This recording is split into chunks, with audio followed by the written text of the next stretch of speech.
जिंदगी में पहली बार शायद ऐसा होगा कि मैं किसी फिल्म को देखने से भी ज्यादा उसका रिव्यू करने में एक्साइटेड हूं, क्योंकि कांतारा सिर्फ एक फिल्म नहीं है, ये एक ऐसा सिनेमैटिक ब्लास्ट है जो कि बॉक्स ऑफिस पे तबाही मचाने वाला है। सिंपली बोलूं तो ये एक ऐसी फिल्म है जो कि आपको स्पीचलेस तो कर ही देगी, लेकिन उसके अलावा आपको बहुत ज्यादा प्राउड होने वाला है इंडियन सिनेमा पे कि आज भी हम ऐसी कहानी बना सकते हैं, वो भी सिर्फ 125 करोड़ के बजट में। इनफैक्ट जो मैं 3 घंटे का बेहतरीन सिनेमैटिक एक्सपीरियंस लेके आया हूं, उसके बाद मैं यहां तक प्रेडिक्ट कर सकता हूं कि there is a strong possibility कि शायद से कांतारा चैप्टर 1 को इंडिया की तरफ से ऑस्कर्स में भेजा जाए। अब आई नो कि आप में से बहुत लोगों को ऐसा लगेगा कि शायद से मैं एग्जैजरेट कर रहा हूं, लेकिन लिटरली सेइंग जो मैं इस फिल्म का सेकंड हाफ देख के आया हूं, मैंने 5 साल में कोई भी ऐसी इंडियन फिल्म नहीं देखी जिसका सेकंड हाफ इतना ज्यादा ब्रेथ टेकिंग हो। इनफैक्ट इस फिल्म की राइटिंग एक टेक्स्ट बुक है कि सिनेमा कैसे बनाया जाता है, कैसे लिखा जाता है, और उससे भी ज्यादा क्लाइमैक्स में थिएटर को कैसे स्टेडियम में कन्वर्ट कर दिया जाता है। अब रिव्यू की शुरुआत में आपको क्लियर कर दूं कि मैं आपको कोई भी स्पॉइलर नहीं देने वाला हूं, आपको सिर्फ यही बता देता हूं कि इसमें हमको भूतकोला फेस्टिवल की हिस्ट्री दिखाई गई है कि किस तरीके से पहले पंजुली देव और गुलिका देव को वर्शिप किया जाता था,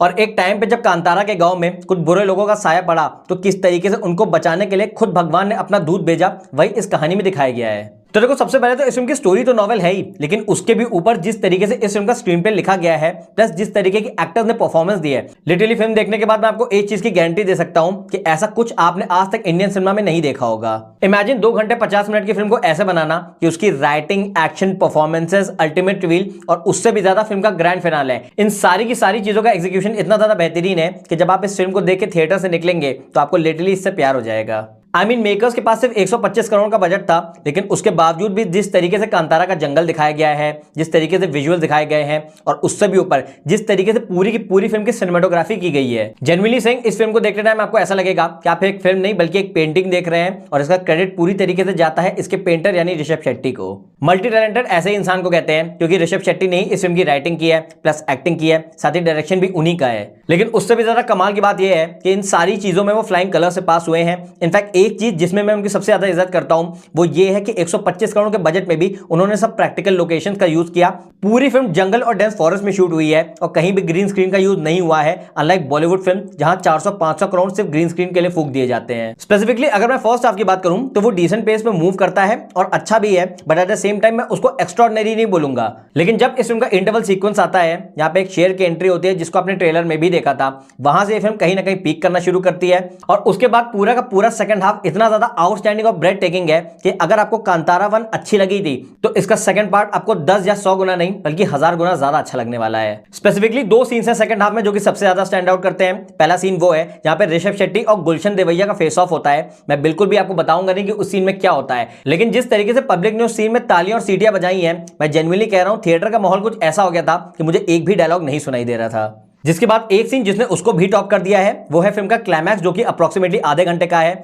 बेसिकली क्लाइमैक्स के सीन में ऋषभ शेट्टी की बॉडी में कोई आ जाता है और उसके बाद जो बंदे ने स्क्रीन पे कार्नर मचाई है, जेन्युइनली कह रहा हूं कि आज तक आपने कितना भी मास सिनेमा देखा है वो इस फिल्म के क्लाइमैक्स के आगे फीका पड़ जाएगा, और थिएटर से निकलने के बाद आप इस फिल्म की इतनी तारीफ करने वाले हैं कि आपके पास शब्द तक नहीं बचेंगे। एक तरफ बॉलीवुड है जो कि गुलशन देवैया जैसे एक्टर्स को काम नहीं देता है, और वहीं एक तरफ साउथ इंडस्ट्री है जिन्होंने उनको इस तरीके से इस रोल में यूटिलाइज किया है कि सेकंड हाफ के जितने भी सीन्स हैं आप उनसे नफरत करने वाले हैं, और ये एज एन एक्टर उनकी सबसे बड़ी जीत है क्योंकि यही कैरेक्टर की डिमांड थी। साथ ही फिल्म के फर्स्ट पार्ट से जो सबकी शिकायत थी, इंक्लूडिंग भी कि फिल्म की लव स्टोरी मुझे बहुत ज्यादा पसंद नहीं आई थी, इनफैक्ट कुछ मोमेंट्स तो क्रिंज भी लगे थे, बट ये कंप्लेंट मुझे इस फिल्म से बिल्कुल भी नहीं आई, क्योंकि जो इस फिल्म की लव स्टोरी है वो बहुत ज्यादा नेचुरल तो लगती है, लेकिन उसके अलावा जिस तरीके से वो लव स्टोरी एंड होती है, लिटरली क्लाइमैक्स में आप हक्के बक्के रह जाएंगे। जहां मैं ये भी नहीं कहूंगा कि फिल्म बिल्कुल ही मास्टरपीस है, डेफिनेटली कुछ थोड़ी बहुत चीजें हैं ऊपर नीचे। मिसाल के तौर पे जो फिल्म का फर्स्ट हाफ है वो आपको थोड़ा बहुत स्लो फील होगा, स्पेशली जो कॉमेडी इंटीग्रेट करने की कोशिश की गई है उसकी मुझे लगता है बहुत ज्यादा जरूरत नहीं थी, और अगर 10-15 मिनट फिल्म चॉप कर दी गई होती